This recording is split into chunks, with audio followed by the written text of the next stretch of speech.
Good morning बच्चों। आज की वीडियो क्लास 10 साइंस से है और इसके अंदर हम एक पार्ट लेकर के आए हैं। पार्ट है आपका हमारा पर्यावरण। इजी पार्ट है, कठिन नहीं है। जो बच्चे कमज़ोर हैं उनके लिए काफ़ी लाभदायक होगा। और इस पार्ट में से जो कुछ महत्वपूर्ण प्रश्न हैं जो बोर्ड 2024 में या अर्धवार्षिक में जिनके आने की संभावना है उनको लेकर के आए, जिससे आपको कम समय के अंदर कम मेहनत करनी पड़े और ज़्यादा से ज़्यादा आपको नोट्स प्राप्त हो। ठीक है, तो उसी को देखते हुए आज ये वीडियो मैंने बनाई है। इसमें प्रश्न नंबर पहला देखो, वायुमंडल में ओजोन की मात्रा में तीव्रता से गिरावट का मुख्य कारण क्या है। इसका अर्थ ये होता है कि हमारा जो वायुमंडल है वहाँ पर जो ओजोन की परत है उसकी मात्रा में गिरावट क्यों हो रही है, उसमें कमी क्यों हो रही है, इसका जो मुख्य रीज़न क्या है। इसका जो मुख्य रीज़न है वो ये है बेटा, CFC यानी कि इसको बोलते हैं अपन क्लोरोफ्लोरोकार्बन। इसके कारण ही ओजोन परत की मात्रा में कमी आ रही है। ठीक है, कई बार इसका फुल नेम भी पूछ सकते हैं, तो आपको क्लोरोफ्लोरोकार्बन इसका बोलना पड़ेगा। ठीक है, प्रश्न नंबर सेकंड है, किसी मानव निर्मित कृत्रिम परितंत्र का उदाहरण। यानी मानव कौन सा परितंत्र बना सकता है जिसमें आहार श्रृंखला, आहार जाल बन सकता है। एक तो है बेटा हमारा बगीचा, गार्डन और खेत, क्योंकि ये दो ऐसे एग्जाम्पल हैं जो मानव ही बनाता है, जिसके अंदर आहार श्रृंखला या आहार जाल बन जाता है। ठीक है, नेक्स्ट है आपका थर्ड, अग्निशमन और शीतलन के लिए काम आने वाले रसायन का नाम क्या है। और आपको मालूम है कि CFC गैस होती है जिसका उपयोग एयर कंडीशनर, फ्रिज, अग्निशमन यंत्रों में किया जाता है, तो उसका आंसर होगा आपका CFC। ठीक है बेटा, नेक्स्ट चलना अपन। इसके बाद नेक्स्ट है आपका प्रश्न नंबर 4, ओजोन परत किस हानिकारक किरणों से हमारी रक्षा करती है। और आपको मालूम है कि इसका जो आंसर है वो होगा पराबैंगनी किरणें, इसको अपन अल्ट्रावायलेट रेज बोलते हैं। और ये किरणें बेटा सूर्य से आती हैं, जिसके कारण अगर ये सीधी पृथ्वी पर आती है तो काफ़ी सारी हानिकारक रोग हो सकते हैं, लेकिन उनकी सुरक्षा के लिए ये ओजोन परत है। और इसका आंसर है आपका पराबैंगनी किरणें। ठीक है, प्रश्न नंबर 5 है, ऊर्जा के पिरामिड की प्रमुख विशेषता क्या होती है। ऊर्जा के पिरामिड की प्रमुख विशेषता है, ऊर्जा के पिरामिड की विशेषता है बेटा ये हमेशा सीधे बनते हैं। ऊर्जा के पिरामिड बेटा ट्रायंगल शेप में बनते हैं, इस प्रकार से ये हमेशा बेटा सीधे बनते हैं, इस शेप बनते हैं, कभी उल्टे नहीं बनते। उल्टे मतलब ये भाग ऊपर ये भाग नीचे। ये ऊर्जा का होता है पिरामिड, इस बेटा हमेशा सीधे बनते हैं। ये इस प्रश्न का आंसर होगा। कैसे बनते हैं इसकी वीडियो बनाएंगे बेटा। ठीक है, नेक्स्ट है आपका प्रश्न नंबर 6, किन्हीं 3 प्राकृतिक परितंत्र के एग्जाम्पल दीजिए। किन्हीं 3 प्राकृतिक परितंत्र जहाँ पर आहार श्रृंखला, आहार जाल बनते हैं। एक तो है आपका वन यानी फॉरेस्ट, ठीक है, इसके बाद है सेकंड आपका तालाब और थर्ड है आपका झील। ये 3 ऐसे एग्जाम्पल है जो प्राकृतिक है बेटा, जो कि मानव मतलब प्रकृति के द्वारा बनता है, मानव कभी नहीं बनाता इनको। नेक्स्ट है आपका प्रश्न नंबर 7, उत्पादक के उदाहरण हैं। उत्पादक जानते हो जो कि भोजन खुद बनाते हैं, अर्थात इसका आंसर होगा हरे पादप, यानी हरे जो पेड़ पौधे हैं वो उत्पादक की श्रेणी में आते हैं, उनकी संख्या बहुत ज़्यादा होती है। ठीक है, तो इसका जो आंसर है वो है आपका हरे पादप। नेक्स्ट है प्रश्न नंबर 8, अपमार्जक का उदाहरण। अपमार्जक बेटा 2 प्रकार के होते हैं। अपमार्जक एक तो वो होता है कि जो हमारे वस्त्र वगैरह आते हैं उनकी सफाई में, यानी इसको बोलते हैं अपन वॉशिंग पाउडर। बट यहाँ पर अपमार्जक वॉशिंग पाउडर से नहीं है, अपमार्जक वो हैं जो कि पर्यावरण से हमारी सुरक्षा करते हैं। मेरी बात आपको समझ में आ रही होगी, जो कि पर्यावरण से हमारी सुरक्षा करते हैं। और वो होते हैं बेटा सूक्ष्म जीव, यानी कि मृत जीवी, जो कि मरे हुए सड़े गले वस्तुओं को खा करके पर्यावरण को स्वच्छ बनाते हैं। तो इसका जो आंसर है वो होगा आपका सूक्ष्म जीव होते हैं, जो कि सड़े गले मरे जो जानवर हैं या जो वस्तु होती हैं उनको खा करके इस पर्यावरण को नष्ट करते हैं, अर्थात इसका आंसर होगा सूक्ष्म जीव। ठीक है बेटा, नेक्स्ट देखो प्रश्न नंबर 9, जैव निम्नीकरणीय पदार्थ के उदाहरण। जैव निम्नीकरणीय यानी कि जैव निम्नीकरणीय पदार्थ क्या होते हैं, पहले अपन उसको समझते हैं।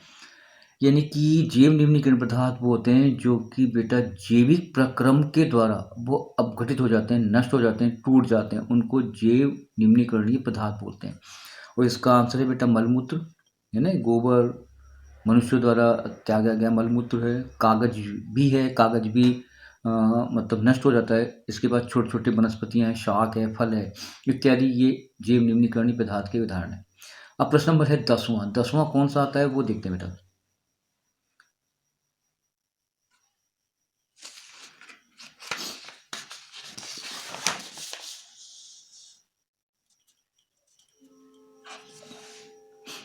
प्रश्न नंबर 10 देखिए, अजैव निम्नीकरणीय पदार्थ के उदाहरण है। अजैव निम्नीकरणीय यानी जो कि जैविक प्रक्रम के द्वारा जिनका अपघटन नहीं होता, अर्थात वो नष्ट नहीं होते। जैसे इसका एग्जाम्पल है डीडीटी, जिसको अपन पीड़कनाशी बोलते हैं। ये एक रसायन होता है जो कि सूक्ष्म जीवों को या उनको नष्ट करता है। एक तो है प्लास्टिक, पहला है डीडीटी। फिर बेटा प्लास्टिक है, प्लास्टिक भी प्रकृति में काफ़ी लंबे समय तक बना रहता है, नष्ट नहीं होता। एल्युमिनियम भी नष्ट नहीं होता है, एल्युमिनियम के डिब्बे। तो ये कुछ 3 एग्जाम्पल हैं जिनको अपन अजैव निम्नीकरणीय पदार्थों की श्रेणी में रखते हैं बेटा। ठीक है। नेक्स्ट है आपका सीएफसी का पूरा नाम क्या है, जो मैंने अभी आपको बताया। सीएफसी का फुल नाम है क्लोरोफ्लोरोकार्बन, क्लोरोफ्लोरोकार्बन, राइट। नेक्स्ट है आपका जैविक आवर्धन का उदाहरण है। जैविक आवर्धन, यस, जैविक आवर्धन है डीईटी पाउडर, जिसको अपन बोलते हैं पीड़कनाशी। ये रसायन है और ये प्रकृति में काफ़ी लंबे समय तक बना रहता है, नष्ट नहीं होता है। ठीक है।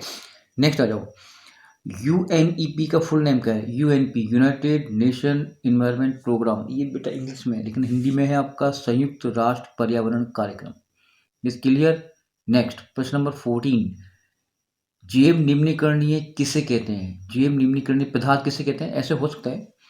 इसमें इसका आंसर है कि वे पदार्थ जिनका जैविक प्रक्रम के द्वारा अपघटन हो जाता है, जैव निम्नीकरणीय पदार्थ कहलाते हैं। मैंने अभी ऊपर भी बताया आपको। तो अगर अगर डेफिनेशन आती है तो आपको ये देना पड़ेगा, एग्जाम्पल भी दे देना, जैसे मैंने अभी आपको ऊपर बताया। नेक्स्ट है आपका अजैव निम्नीकरणीय किसे कहते हैं, यानी कि वे पदार्थ जिनका अपघटन जैविक प्रक्रम के द्वारा नहीं होता है, यानी कि नष्ट नहीं होता है, प्रकृति में काफ़ी लंबे समय तक बने रहते हैं। ठीक है। उनका नष्ट होना काफ़ी समय लगता है उनको, वो अजैव निम्नीकरणीय पदार्थ कहलाते हैं। जैसे कि कांच है, प्लास्टिक है, डीडीटी है, ये अजैव निम्नीकरण की श्रेणी में रखा गया है। ये उसके एग्जाम्पल दे देना आप लोग। प्रश्न नंबर 16, इसके बाद है जैव आवर्धन किसे कहते हैं, जो अभी ऊपर भी आया था, डीटी का मैंने एग्जाम्पल दिया था। तो वो देखो बेटा, ये क्या है, मैं आपको समझाऊं। हानिकारक अजैव निम्नीकरण हानिकारक होते हैं, जो कि मनुष्यों के लिए काफ़ी हानिकारक प्रभाव डालते हैं, और अजैव निम्नीकरण की श्रेणी में रखा गया है, जो मैंने अभी आपको ऊपर बताया। रसायन का खाद्य श्रृंखला में प्रवेश होना। खाद्य श्रृंखला जानते हो, पहले ये जाएंगे प्लांट्स में, प्लांट से जो है वो शाकाहारी जीव में, शाकाहारी से फिर मांसाहारी में, फिर सर्वोचारी में। जैसे मनुष्य है, तो मनुष्य क्या है बेटा, साग सब्जी सभी का सेवन करता है। तो जैसे डीटी पाउडर है या कुछ रसायन है बेटा, वो पौधों में आ जाते हैं, और पौधों को हम लोग जो है अपने भोजन के रूप में यूज़ करते हैं, जैसे साग सब्जी वगैरह है। तो ये जो रसायन है हमारे शरीर में धीरे धीरे एकत्र हो जाते हैं, इसको बेटा जैव आवर्धन बोलते हैं। ठीक है। तो हानिकारक यानी कि अजैव निम्नीकरणीय रसायन का खाद्य पदार्थों में प्रवेश होना, खाद्य श्रृंखला में, सॉरी, खाद्य श्रृंखला में प्रवेश होना, और फिर प्रत्येक पोषी स्तर से उनका अधिकाधिक सांद्रण बढ़ते जाना, ये आवर्धन कहलाता है। अभी मैंने आपको बताया, जैसे मान चलो कि अपन लेते हैं एक एग्जाम्पल, जैसे मान के चलो साहब, आप आलू खाते हो। ठीक है। अब आलू को उसको अच्छा बनाने के लिए जो रसायन वगैरह का उपयोग करते हैं, वो रसायन बेटा आलू में जाएंगे, और आलू को हम लोग सब्जी के रूप में खा लेते हैं। तो ये हमारी जो बॉडी के अंदर जो रसायन है वो धीरे धीरे बढ़ने लगते हैं, उनका प्रभाव बढ़ने लगता है, इसको जैव आवर्धन बोलते हैं। ठीक है। नेक्स्ट देखो, ओजोन परत की क्षति से होने वाले रोगों के नाम। ओजोन परत की क्षति यानी ओजोन परत में कमी आती है ना, तो हमारे लिए क्या क्या प्रभाव पड़ेंगे, जिससे होता है तो त्वचा का कैंसर। ठीक है बेटा। अनुवांशिक दोष हो सकते हैं। ठीक है। और मोतियाबिंद, ये 3 प्रकार के रोग ज़्यादा इफेक्टिव होते हैं। ठीक है। इसके बाद प्रश्न नंबर और भी हैं, वो लेकर के चलते हैं बेटा। प्रश्न नंबर 18 देखो बेटा, ओजोन यानी O3 के निर्माण की प्रक्रिया समझाओ, यानी ओजोन परत कैसे बनती है। ठीक है। अब देखो बेटा, आपको मालूम होगा कि हमारे वायुमंडल में ऑक्सीजन गैस पाई जाती है 21%। ये बेटा ऑक्सीजन का अणुसूत्र है। ये बेटा क्या होता है कि जब अल्ट्रावायलेट यूवी किरणें, अल्ट्रावायलेट यानी पराबैंगनी किरणें जब सूर्य से आती हैं, तो बेटा इस ऑक्सीजन का को तोड़ देती हैं, अर्थात ये 2 परमाणु बन जाते हैं ऑक्सीजन के, O और O, 2 बन गए बेटा। इसको बोलते हैं नवजात ऑक्सीजन, इसको बोलते हैं नवजात ऑक्सीजन। क्लियर हो चुका। अब ये नवजात ऑक्सीजन जो है क्या क्रिया करती है? अब ये ऑक्सीजन के 2 हैं बेटा परमाणु, वापस ये ऑक्सीजन के साथ ये नवजात ऑक्सीजन संयोग कर लेती है। संयोग करने के बाद बेटा O3 बन जाता है। O3 ये बेटा ओजोन का अणुसूत्र है, अर्थात ओजोन जो है ऑक्सीजन के 3 परमाणुओं से मिलकर बनती है। तो इस प्रकार से बेटा हमारे जो प्रकृति में ओजोन परत का निर्माण होता है। बनती तो वो ऑक्सीजन से ही है। फर्स्ट कंडीशन में जो ऑक्सीजन है ये 2 भागों में टूटेगी, इनको अपन नवजात ऑक्सीजन बोलते हैं। फिर ये नवजात ऑक्सीजन वापस ऑक्सीजन के एक अणु से क्रिया करेगी, तो इस प्रकार से O3 यानी ओजोन का निर्माण होगा, जो एक परत के रूप में हमारे वायुमंडल में पाई जाती है। ये आज के कुछ महत्वपूर्ण प्रश्न थे। धन्यवाद।